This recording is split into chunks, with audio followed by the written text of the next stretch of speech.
Area hospital నుంచి అండి. So ఇక్కడ మా ప్రాబ్లమ్స్ అనేది అంటే మేము డాక్టర్గా ఇక్కడ ఉన్న స్టాఫ్ నర్సులు ఎవరైతే కాంట్రాక్ట్ ఉద్యోగంలో ఉన్నారో వాళ్ళకి సంబంధించి ఇప్పుడు మాట్లాడుతున్నాను.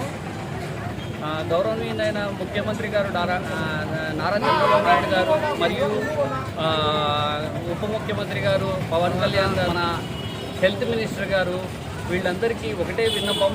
ఇక్కడ కాంట్రాక్ట్లో చేస్తున్న స్టాఫ్ నర్సులు చాలా సంవత్సరాల నుంచి ఇక్కడే కాదు ప్రతి చోట ప్రతి పిహెచ్సిలోనూ చేస్తూ ఇంత దాకా వచ్చారు వాళ్ళు. సో దాదాపు వాళ్ళ వయసు ఇప్పుడు 50 సంవత్సరాలు ఉన్న వాళ్ళు ఉన్నారు. చాలా జబ్బులు అనారోగ్య అంటే బీపీ, షుగర్లు ఇట్లాంటివన్నీ ప్రాబ్లమ్స్ కూడా ఉన్నాయి వాళ్ళకి. సో వాళ్ళని రెగ్యులరైజ్ చేయకుండా మీరు ఈ విధంగా డెసిషన్ తీసుకొని ఇప్పుడు వచ్చిన వాళ్ళని రెగ్యులరైజ్ చేయడము, లేకపోతే వీళ్ళని ఇలాగే ఉంచేయడము కరెక్ట్ కాదనేది మా అభిప్రాయం అండి. మీరు ఈ విషయంలో మళ్ళా పునరాలోచించి వీళ్లకు తగిన న్యాయం చేస్తారని నేను ఆశిస్తూ ఈ విధంగా మీకు విన్నవించుకుంటున్నాము. Please help them. మా స్టాఫ్ నర్సులు ఇక్కడే కాదు మొత్తం స్టేట్ వైడ్ మన వాళ్ళు కాంట్రాక్ట్లో ఉన్న స్టాఫ్ నర్స్ అందరినీ కూడా రెగ్యులరైజ్ చేసి మళ్ళీ మనకు మిగిలిన జాబ్స్ ఎవరైతే ఇప్పుడు మీరు అనుకున్నట్టు ఎవరైతే స్టాఫ్ నర్సులుగా ప్రిపేర్ అయ్యారో అనుకుంటున్నారో వాళ్ళకి ఇవ్వండి మిగతా జాబ్స్ కోరుకుంటున్నాము.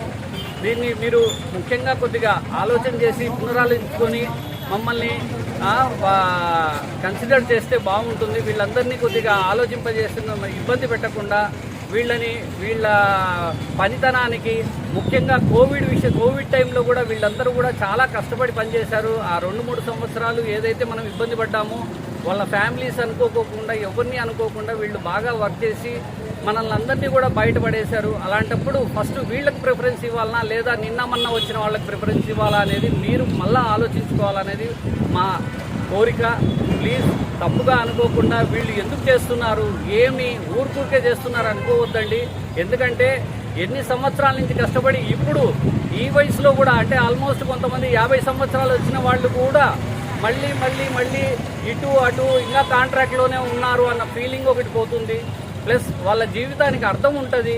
ఆ పని కొద్దిగా త్వరగా చూసి చేస్తే ఇవన్నీ కూడా మేము కూడా వదిలేసి మేము మా పనులు చేసుకుంటూ ఉంటాం. అంటే డాక్టర్ గాని కాదు, వీళ్ళ సిస్టర్లకు వాళ్ళ పనులు వాళ్ళు చేయడం చాలా ముఖ్యం. వీళ్ళు ఇక్కడ ఉన్నా కూడా ధర్నా చేస్తున్నా కూడా వీళ్ళ ఆలోచనలను అన్నీ కూడా పేషెంట్ల గురించే ఆలోచనలు ఉంటాయి. అయ్యో ఇంకా పేషెంట్లకు ట్రీట్మెంట్ ఇవ్వాలా, ఇదే ఆలోచనలు ఉంటాయి. కాబట్టి మీరు మళ్ళీ కన్సిడర్ చేసుకొని రీకన్సిడర్ చేసి మీరైతే ఏదైతే కాంట్రాక్ట్ వర్కర్స్ని పర్మనెంట్ చేయాలనుకుంటున్నారో ప్లీజ్ కన్సిడర్ చేయండి. వీళ్ళని మళ్ళీ తీసుకోండి, పర్మనెంట్ జాబ్ కింద ఇచ్చేయండి. Thank you very much. Thank you sir. Thank you.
గత 14 రోజుల నుంచి మేమంతా ఎంతగానో నిరసనలు శాంతియుతంగా చేస్తున్నాము.